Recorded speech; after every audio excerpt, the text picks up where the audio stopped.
Hello and a warm welcome to Book Club Sessions. It's another week of literary conversations brought to you by Heart and Soul Broadcasting Services. And we are broadcasting from right here in the Harare CBD. And my name is Kumbulani Bandula Muleya. And it's always an honor really to have these conversations with our writers and our poets as we continue to share and celebrate their stories. And today I have another special guest. I'm joined by Nicole Runako Mundondo. She is a 16-year-old fiction, non-fiction writer, screenwriter, designer, creative director. Now, she was born in Gweru, but she's currently based in the UK. She is a former junior member of parliament, Gweru Urban Constituency, and she's also a former junior minister of mines and mining development between the year 2022 and the year 2023. So it just gives me a pleasure to welcome you, Nicole, to the platform. Welcome to Book Club Sessions. Thank you so much for having me, Kumbulani. Yes, you're more than welcome. It's amazing to be here, to be honest. Yes. Now, just to kickstart our conversation, Nicole, I just want to ask you, writing is not an easy thing, and you have started off, at such a young age, and I just want to know what motivated you, to decide to start writing or to choose this path of as a literary person. There is music, there is so much that creatives use to express themselves, but you are choosing literature amongst other things. What really motivated you? So I guess from a young age, I always knew that I was a storyteller. I always had some crazy story to tell during conversations, but lockdown really pushed me. It was my breakthrough moment because a lot was going on. We were stuck at home, driving our parents crazy. And I decided, you know what, I'm to be able to help make me feel better about myself, about this hard time that you're going through. And maybe 2-3 years down the line, if we're still in COVID, I'm going to read it to myself and I'm going to have a good time.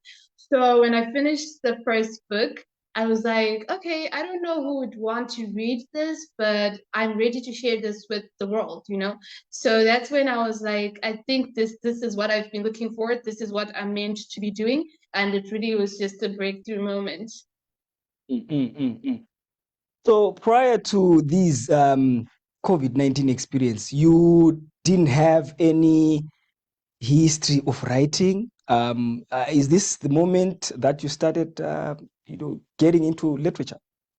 I did write a bit, during classes. I remember there was a time in primary where my friends and we started this trend of writing stories, short stories on pieces of paper. So what we would do is you'd write the first chapter of a story and pass it around to someone in the class. That person would pass it on to the next person, to the next person, until almost half of the class would have read it. And then you'd have like several people coming on to me like, we're waiting for the second chapter. We want to read chapter 2 of your story. We think it's beautiful.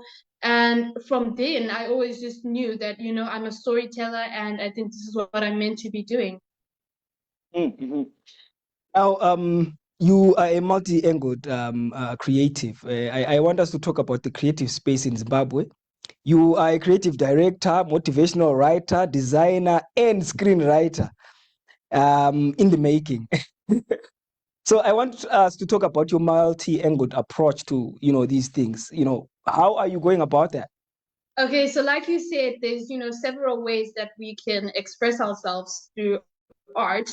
And I think a lot of Zimbabwean artists, a lot of Zimbabwean creatives are doing so much to share their stories with the world through, various methods. And for me, I thought to myself, I like sharing stories. I like using my art to impact the world, to send a message and, hopefully make change from it. And I thought I like clothes, I like, writing stories, I like film, I like acting. So why don't I just make that my thing? Why doesn't, art become my thing in the world? So what obviously I'm doing what I like to do. I'm writing stories, I'm in my own space, my own world, creating my own characters, doing what I want with them. So that's really fun for me. But then at the same time, it carries a lot of emotion. There's a lot that happens, behind the scenes of every book that you see, every film that you see. There's a lot of emotion that comes from the person that's writing it. You experience writer's block. You go through phases where maybe the computer crashes. I've had that happen to me several times, and you lose your documents when you felt like you're almost done, then you're back to square one, starting from the start again. So it's a lot of fun, but it can be really challenging. But to be honest, when you put your heart and mind into something that you want to do, you can make it work. That's very true. That's very, very true. Now, last week on Thursday, you were a guest speaker on the Chances Writers Hub, and you spoke on the topic writing a timeless classic. Now, this was hosted by Chances Incorporated, which is they're involved in book publishing, editing, proofreading, typesetting, and ghostwriting. They also do marketing and advertising. Let's talk about this conversation that you had on the Chances Writers Hub. All right, so Audrey Chirente, shout out to her, came to me with the idea of speaking on the Chances Writers Hub platform, which is a very large platform that I'm lucky to have been able to speak on. So she came to me, she said, I want you to be one of the guest speakers, talk about your story as, a young writer. And I said, okay, let's do it. And I was thinking to myself when she asked me about what topic I would like to speak on, I'd noticed a lot of the writers, a lot of the creatives in the Chances Writers Hub had been coming up with all these like beautiful creative topics. And I sat to myself and I thought, what is there to talk about? And I told my manager slash my dad, I told him that, I've been asked to speak in Chances Writers Hub, and I think I really want to emphasize on my age and me being a writer at this age. I was speaking about how, a lot of people have come to me and asked me how I knew it was the right time, why I felt like I should start writing at this age, where some people, in most cases, are writing, at older stages in their lives. Why did you feel like you had to start now? How are you able to do it at this age? Because obviously you're still going to school, you're still studying, you're a teenager, you have chores, you need to hang out with friends. So I felt like I really needed to emphasize the issue of age with myself as a writer. I told my manager, I was like, this is what I want to talk about, but I don't know how to express it. And after a while, he came up with the idea writing a timeless game. So for me, that was very special in the sense is a timeless game. So even if you're just learning how to read, you can start writing if it's what you want to do. Even if you're way older, if you want to write, then do it. So I spoke on Chances Writers Hub. There was a lot of people engaged in the discussion, which made me so happy. And I'm a chatterbox. I like to talk. So any platform, any opportunity that I get to talk is one that I greatly appreciate. So I got to speak to a lot of people and explain my journey as a writer, and I'm very grateful to Audrey Chirente and Chances Writers Hub for giving me their platform to speak on. Yes, wonderful. We really appreciate the work that Audrey Chirenge is doing, and just also assisting in enhancing the presence of literature in the local space. And yeah, kudos to you, Audrey. Yeah. So the other thing that I'm really greatly concerned about is giving an opportunity to young people, to children, to write their stories. And I just want to ask you, as a young lady who's embarking on this literary journey, how important is it for we are so used to adults writing children's stories. We're so used to having adult authors actually writing children's literature. But how important is it for children to be involved in the actual process of writing their own stories? Let's talk about that. These days everybody's always saying anything for the youth without the youth is against the youth. So it's all about involving the person included, because I felt more after I became a writer. I was like, I discovered that I was able to bring a child's perception into a child's book, into a children's book, which maybe made a lot of children feel like they could relate more to my books, to what I was trying to say, because it felt like a peer coming to them, with the language that we speak as children. So I feel like it became more relatable to a lot of people writing children's stories. If you've heard about my second book, Play It Safe, it's a traffic safety handbook for road rules for children. And I remember thinking to myself, because my father was the transport manager of city of Beirut. So from a young age, I've always been into transportation, and I was always involved in that world. So I remember getting the traffic safety handbook when I was around grade 3. I was like 8 years, 9 years old around that time. And I remember thinking, this book wasn't written by somebody young, because you could tell by some of the vocabulary, some of the words used, that as a child, I wanted it to be simplified. I wanted it to be fun to read so that I could learn the story. So a few years later, when I started writing this book, that's when I thought, why don't I write a handbook for children by another child?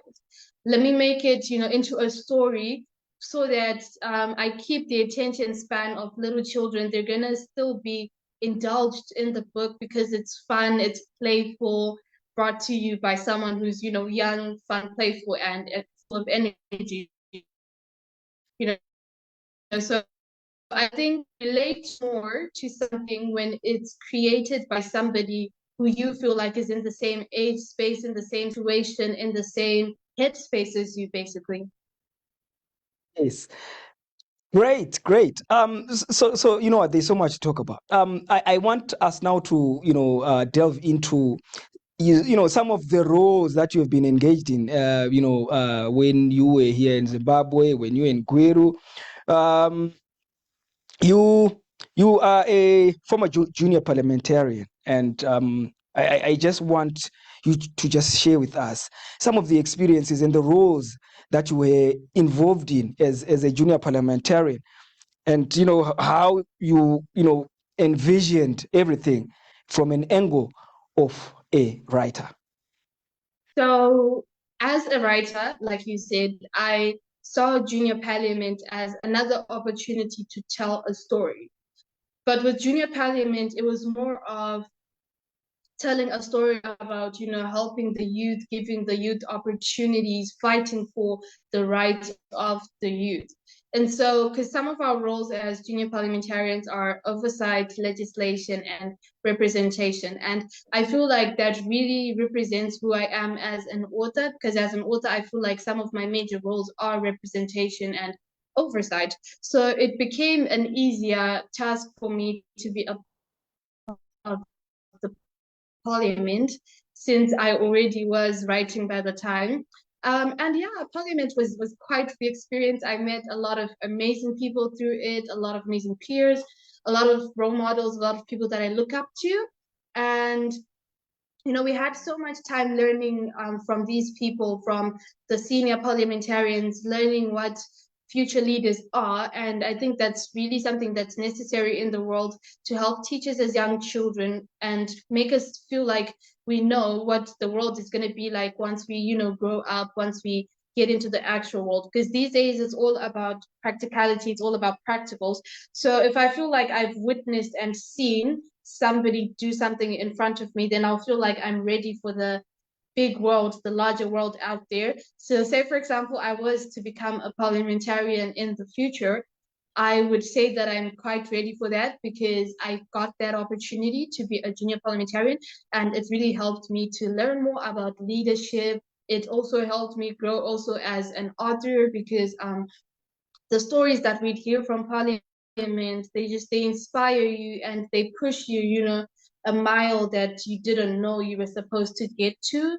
So I'm very grateful to have been in Parliament as the junior member of Parliament for Greater Urban Constituency and the junior Minister of Mines. Yes, yes, wonderful. And indeed, you are ready, considering all these experiences that we have managed to go through. Most definitely, you will be able to handle any task that comes your way. Now, yeah, talking about some of your roles, as you mentioned, you have also been the Junior Minister of Mines and Mining Development. From the writer's perspective, there are so many themes, eh? There are so many themes that writers write about. And your role as the Junior Minister of Mines and Mining Development, do you see yourself, or have you also been writing around the different themes, such as mining and sustainability? Are these things that also you find yourself writing about? Or there are themes that you say, I don't really want to touch? To be honest, you can do everything, and every area is one that, you should try to get into. So as of yet, I haven't started exactly writing about mining business, that kind of stuff. But, hopefully in future, my time as junior minister of mines is going to have been helped me in, coming up with a book that's going to help future miners to feel like they know about the area, they know about the mining sector, and they know how to do it safely for the environment for the next miner who's going to come. All right. We are going to take a short break, right? When we come back, we are then going to be talking about your books, right? So please stay tuned for that. We'll be back after this short message. Imagine getting free access to the Newsday, the Standard, the Zimbabwe Independent, and the Weekly Digest for a full month. Well, you can. And all you need to do is download the Newsday e-reader app on Google Play Store or scan the Newsday QR code in any of the AMH print publications and start enjoying the quality content. Usasaririrewe, famba ne time, famba ne chokwadi, famba ne e-paper.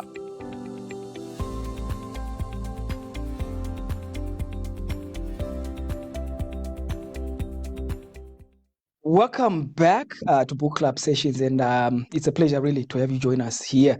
And I have with me not in the studio, rather, my guest is talking to me via Zoom all the way from the UK, and we've just been discussing some of the things that she has been involved with as a junior parliamentarian, as well as a writer. That was during COVID. I was 13 when I wrote the book Destiny. If you can see it clearly, hopefully you can see clearly. Yes, we can. That was the first book that I ever did. It's an anthology type of book with 4 short stories that basically I thought were connected in the sense that they were a summary of life and how even though we're living in the same world, we all live our lives, differently. We all go through different kinds of challenges, and the way we choose to get past those challenges is different with each person. So even though they were 4 different stories, they were connected in that sense. And then the second book that got published was Play It Safe, which was launched on the 1st of April, thanks to Chances Publishing. We did the launch in Gweru. It was spectacular. One of my last events in Zim that I'll forever remember and forever cherish. So those are my 2 babies so far. Oh, congratulations. Congratulations are in order, really. Now, Thank you. the process of writing these books, how long, for the first one, how long did it take you? Okay. So for the first one, to be honest, it didn't take me that long. Like I said, it was during lockdown, it was during COVID. I wasn't schooling, I wasn't doing much other than writing. So it didn't take me that much time. I think it took me about a space of a month to 2 months, if I remember correctly. So that was probably the shortest book I've ever written. Whereas with Play It Safe, I was back in school. I had, homework assignments after school. You have chores, you have to study, you have all of that. It took me way longer And even the books after Played Safe took me way longer than my first book, because with the first one I had the advantage of COVID. But yeah, the writing process does take different amounts of time for different kinds of people. Some people are faster with it. Some people prefer to, take time. They can write a book in a space of over like years, because they really want it to be heartfelt. They want it to be full of emotion. So it's different for each person. But with me, I don't think I've ever gone past 3 months writing one book. Wow, wow. And just looking at writing, I've spoken to so many writers on this show, and many speak of different ways that they go about writing and the different environment that they find themselves comfortable in when writing. How is it like with you? Do you have a moment where you feel like I'm in a good space to start writing, or you can write in any environment? How does that work with you? So you could say I'm very different from most writers, because I've heard a lot of people say that they prefer a very quiet environment, outside with the trees and the birds, just very quiet and peaceful. Whereas I need the noise to be able to find myself. I need music, the TV playing in the background. I need my family talking. I need, singing. So it's a very interesting process. I remember during lockdown when I did my first book, my brother would be there singing for me. My mom would be talking. The TV would be playing. And that really helps me, because I don't know, but for some reason, everything that happens in the background helps me think better. And I think it's also because of the fact that I write stories that have to do with day-to-day life. So when I write the stories while living my day-to-day life, then for me, I give myself out as I want to in the book. And I remember speaking to some people, telling them about writer's block, where you feel like you don't have anything to write about, you feel like you don't have the motivation, you feel like you don't have, the inspiration. And a lot of people were telling me how they deal with writer's block. And then I got to realize that I myself deal with it, quite differently, although I have seen some people who do this. With me, when I feel like I don't have anything to write, then I don't write at the time, because I feel like you give yourself better when you're inspired, when you're motivated, as compared to when you try to push yourself. So if you're not inspired at the time, if you're not motivated at the time, it's probably, your body telling you, take a break. So, I always just like close my laptops, close all my notepads, and just move away from the world of fiction, from the world that I create for a while, and just spend time with my family, with my friends, travel. And by the time I come back from that mini self-care journey, I come back feeling way better, feeling way more motivated, and I continue the writing process. Which is why, like I said, some people end up taking years, because they don't like to push it. When you push it, it doesn't come out as nicely, as well as you would have liked it to come. So for me personally, it's better to take time with it and just give myself to the people raw, and just like say exactly what's on my heart. You said it so well. You said it so well, and I actually relate to that, because at one point I myself was, I was actively involved in writing poetry. Though recently I've just started, be handling, just administrating, literary activities. I'm no longer writing as much as I, used to write. But that is also the sort of space that I would, feel I wrote my best in, without forcing anything. And you write better when inspiration comes in, and it takes over. It's always wondrous, and it's the magic that comes with writing. So yeah, there's so much, Nicole, to talk about. So what I want us to do, I will ask you to read an excerpt, just an excerpt from your second book, or any of the books that you have there. Okay. So I think maybe let me go for the latest book, Play It Safe. So like I said, Play It Safe starts with a little story about, a little boy's experience with road safety and how he was kind of forced to learn about it through that experience, which I called the eye opener. It was an eye-opening experience for him that, made him realize that he had to focus more, he had to put an effort into learning road safety. So let me read a part of that story. Okay. I slowly stretched my hand to switch off my alarm clock.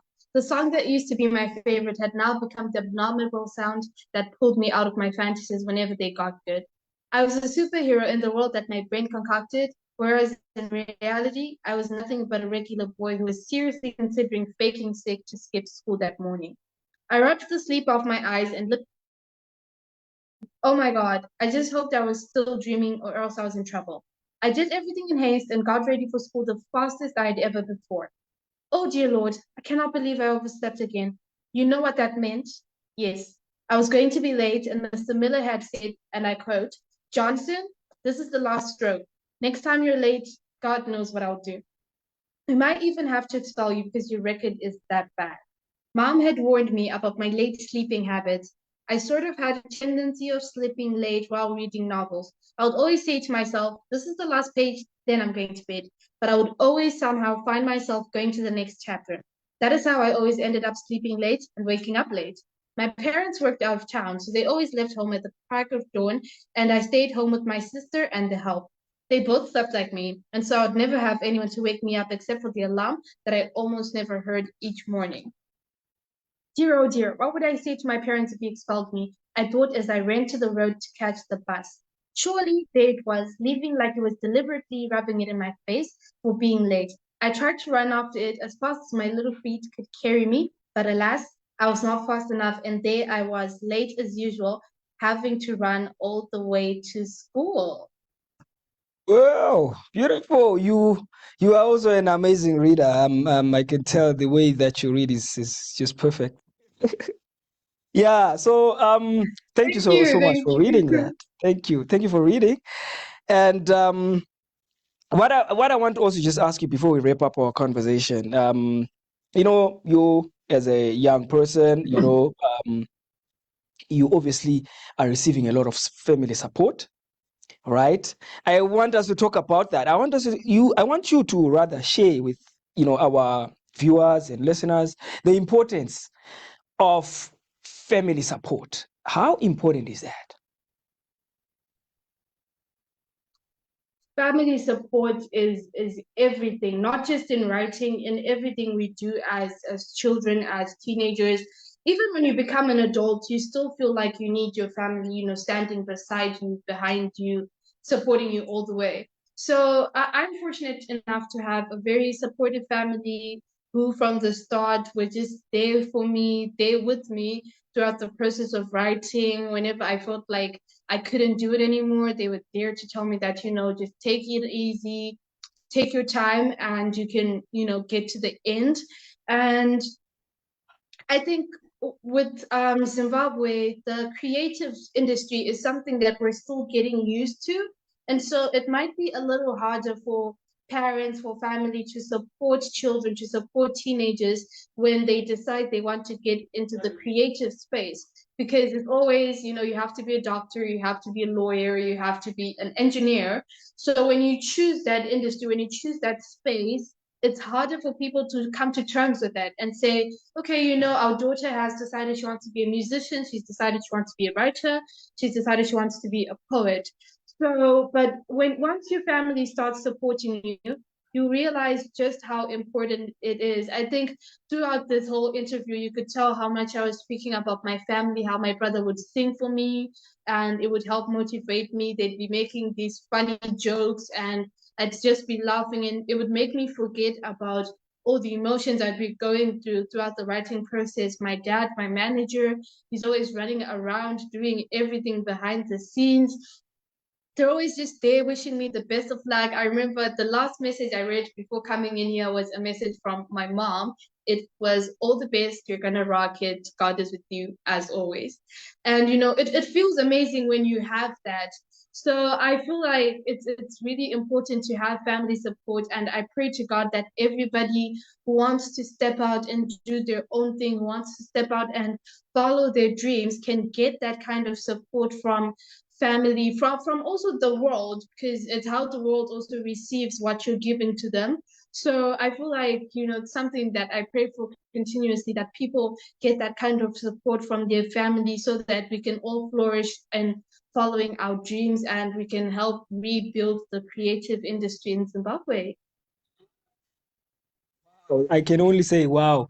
I have had the pleasure really to have this conversation with you, and I am sure that the future is secure, with people like you. And really, it has been a pleasure to have this conversation with you, and you just being part of the Heart and Soul experience. Maybe lastly, if you have any words that you may want to share with our viewers and listeners. Okay, so I just finished talking about following your dreams. So again, in relation to the writing a timeless game topic, it doesn't have to be about writing. If you feel like you want to do something, then go for it. You can do it right now. You can do it at any age. It's not too late. It's not too early. Just start. And if you follow your heart, follow God and the plans that He has for you, then everything is certain to work out the way it's supposed to. And to all the writers, the creators, the artists, the musicians, everyone, let's keep telling our stories to the world. It's how we are able to change the world. You don't have to wear a cape. You don't have to go out and stop fires. You don't have to go out and save lives. You can save lives through your songs. I've heard lots of people who've been healed through music, through stories, through poetry. So let's not stop telling our stories. And maybe one day we're going to be able to change the world through our art. Wow.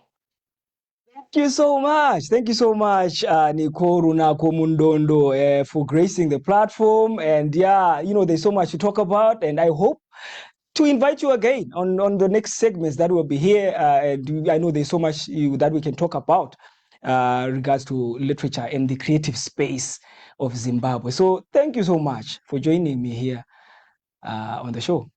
Thank you so much for having me. That was beautiful. Kudos to you, Heart and Soul. You're doing amazing for the literary world, for the creative space, and God bless you. You're doing amazing, and thank you so much again. Thank you so much. There you have it. That was Nikoru Nakomundondo joining me here on Book Club Sessions as we discussed, her literary journey and all the things that she has been involved in, from the inception. So yeah, there you have it. Until we meet again on the next segment, it's bye-bye for now.